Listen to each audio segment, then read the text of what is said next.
make sure you have the facts when you decide Scotland's future on the 18th of September. Make sure you've got the facts. Yeah, make sure you get the facts. Hello there, welcome to the second episode of Ask Indy. Hello. This is a kind of special episode because this came through my letterbox today. I've already seen this before. I'm pretty sure this has been through my letterbox a couple of months ago, and it's the same thing again. It's certainly the same family on the front of it. Yeah. This is a better together piece of propaganda that's going They're through in the all the same houses place as just now. well, same holiday. It's the same picture. It's this same family who are on the same holiday. I think the kids were running away the last time, so now they've been caught. They looked a bit more miserable. The kids, that wee boy's smiling this time at least. Last time they looked unhappy. Someone's obviously said, no, you try and be positive. So we thought we'd have a quick look at some of the points they make. Because all it is it's here are 5 ways we'll benefit by staying in the United Kingdom. That's 5. That's 5 ways of benefiting. Because I was saying in the first show that we're not really getting any positives, right? There are no reasons to vote Better Together. So we're going to wee look at what the Better Together side is presenting as 5 facts, 5 ways that we'd be better off staying in the United Kingdom. On the plus side, none of them this time are racist. That's true, because you did mention immigrants in the first episode. Although you didn't actually say you agreed with that. You were just pointing out the fact that that's been one of the headlines, is that, you know, it's a constant headline in the UK papers that immigrants are coming here, they're stealing jobs, they're doing that and the next thing. And it's a tactic of fear that the media... I mean, basically what's happened is the right-wing media in England, especially, like the Mail and the Express and the Telegraph, what they want their readers to do is, it's a kind of smokescreen, basically. The immigrants are a convenient smokescreen for the ails of modern society. Rather than pointing the blame at the corporate bankers who got us into the trouble that we're in, they would rather people blamed Romanians and Polish people that have come to live in this country, which is terrible. But yeah, that was one of the Better Together tactics, was to say, oh, there's more and more immigrants coming to the country and they're going to make house prices rocket or plummet or whatever suited their particular agenda at that time. That was the point you were making, I think. So the first fact is one that we've seen quite a lot, and that is keep the pound. Right? Which is the one we keep hearing, that if you vote no, you keep the pound. That's true. Now, Paul, do you have any problems with that? Yeah. First of all, if you're going to vote no, based on the pound, you're literally selling your kingdom for £1. Yeah. I've made that joke before on other programmes. You've done it on a podcast that you did with me once. You kept saying my kingdom for £1. My kingdom for £1. God damn it, my kingdom for £1. Well, the problem is, I mean, there's 2 problems I have. I mean, again, this is meant to be fact based. One is, it's saying if you vote Better Together, you keep the pound. People have said, one of the guys, I can't remember the guy's name, Mervyn something, he's the head of the Bank of England. He said a couple of months ago that Scotland would probably keep the pound anyway. It's probably in the interest of the United Kingdom. He alluded that it would be negotiations post referendum. Well, we didn't talk about that in the last show, and I think this is really important, that independence is not going to happen overnight if we vote yes anyway. We're talking a 1.5 to 2 years of negotiating and working out all the different terms and conditions that we need. But yeah, he said that the pound is negotiable, and it's pretty likely that we would still get to keep the pound anyway.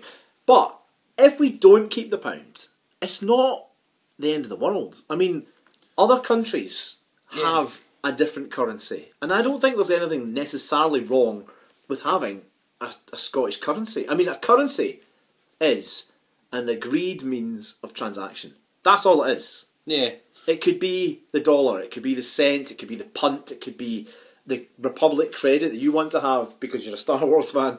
Not the only one. No, you're not. I'm wearing a Boba Fett t-shirt, so I'm clearly a Star Wars fan. But yeah, it's an agreed means of transaction. Yeah, I suppose we can trade on anything we ascribe value to. So let's start trading on bits of paper. Yeah, exactly. Oh look, Paul's rich. He's got a piece of paper there.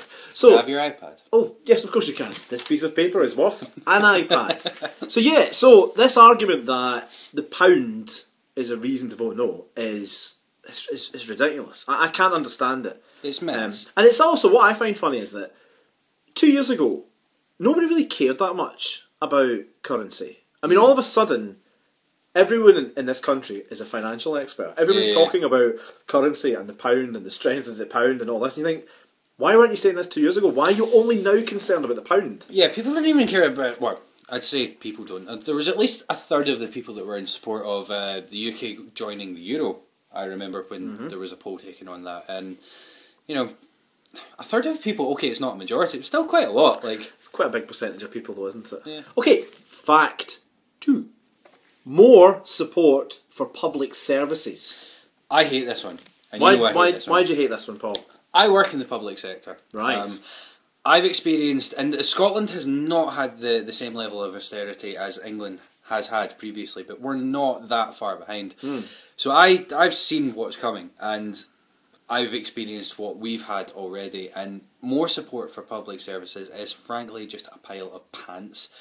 Austerity is all we need to say. There's years and years of austerity ahead of us. We know that their intention is to cut public services. Well, they've said that. They've said that there's still more cuts to come than we've actually had.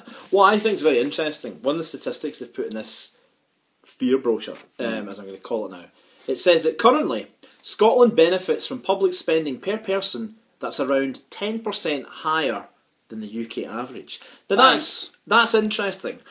If you look at statistics, if you actually look at how much money the people of Scotland contribute to income tax, to the UK economy, and then you look at how much money we get back from that in terms of public spending, we actually only get back about somewhere between 80 and 90% of the money we put in. So where's the rest of that money go? I was listening to somebody else criticise this as well, and they were making a very, very similar point. Their argument was that the cost of things is higher because it is worked out per capita. So there are fewer people in Scotland, therefore everything will look to cost more. Yeah, of course. So even though it says, yeah, the spending is around 10% higher, that's because things are fudged to look more expensive. Absolutely, because there's less people here. Yeah. So again, it's a manipulation of facts. It's Machiavellian. It is. It's very Machiavellian. So apparently, more public spending if we stay in the UK. Now, my argument also would be the public spending at the moment is decreed and decided by the government in London that we didn't vote for. So if we were an independent country, we would vote for our government, whatever party, be it Labour, SNP, Lib Dem, Tory. If people in Scotland vote that, that's fine. That's what we voted, and that government would choose to spend the money that they chose on public services, the ones that people of Scotland have voted for. They would choose how to spend the money, and that to me is a fair system. So that is a pile of poo. Okay, point 3. Lie 3. Lie 3. We're not going to call it fact 3, just point 3. Or lie 3 to use Paul's hilarious political satire. One economy, more jobs. And what they're saying in this brochure is that Scotland trades more with the rest of the UK than with the rest of the world combined. Hundreds of thousands of Scottish jobs are connected to trade with the UK. Now, I have a problem with that, because just because we become independent, that does not mean that all of a sudden the trade that goes both ways from us to England and England to us is going to suddenly stop. I think there's this idea that what's going to happen if we vote yes in September is that someone's going to get a big drill and they're going to slice Scotland down the border, and we're just going to float off into the North Sea and we'll not be able to trade with anyone because we'll be this mysterious floating island like the island in Lost. That's not going to happen. That's not going to happen. People in Scotland will trade with people in England. People in England will trade with people in Scotland because it's convenient to do so. That's why we trade with England, because it's cheaper, because there's less transport involved, it's convenient. That will still happen, right? Don't listen to this brochure. That will still happen. Yeah, but I agree. Like, why?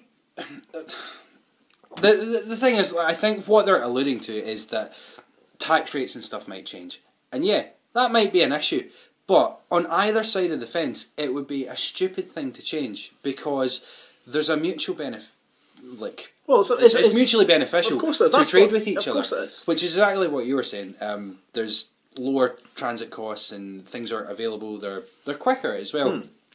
But the thing is, I hate this as a government ploy to kind of steer you one way or the other, because other than tax, the government doesn't have a say in how you trade. They sort of tell you how much you owe them for having the right to trade in the UK.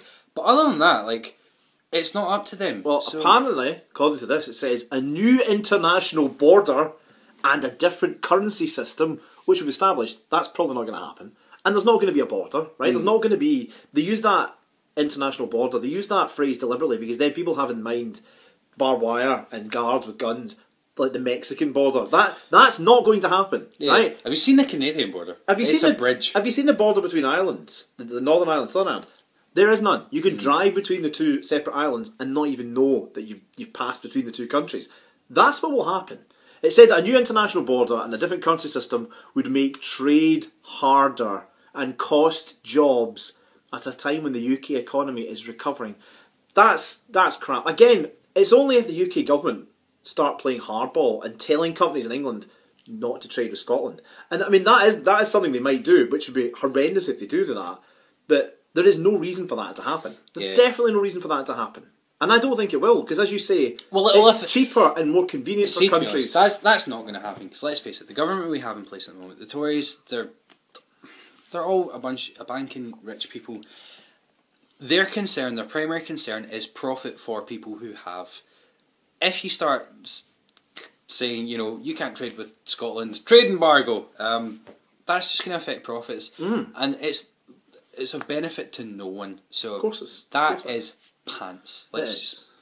I think we should establish there is a reason why the UK government wants us to stay together. It's because, despite what we're being told, we're told that we're a poor country, we're a stupid country, we're a rubbish country. We're not. If you actually look at how much Scotland produces and how much tax Scotland produces and the products that Scotland produces, Scotland's a very rich country, and we are an asset to the United Kingdom. If we were a rubbish country that couldn't sustain itself, they wouldn't want us to stay. The UK government would be going, right, go away, you're just a drain. That shows you that we are not a drain, that we are a very vital and vibrant part of the UK economy. And they want us to stay because they like having our money. They like what we bring to the economy. So don't listen to this kind of whole idea that we're rubbish, we're poor, we're stupid. We're not. We're brilliant. Anyway.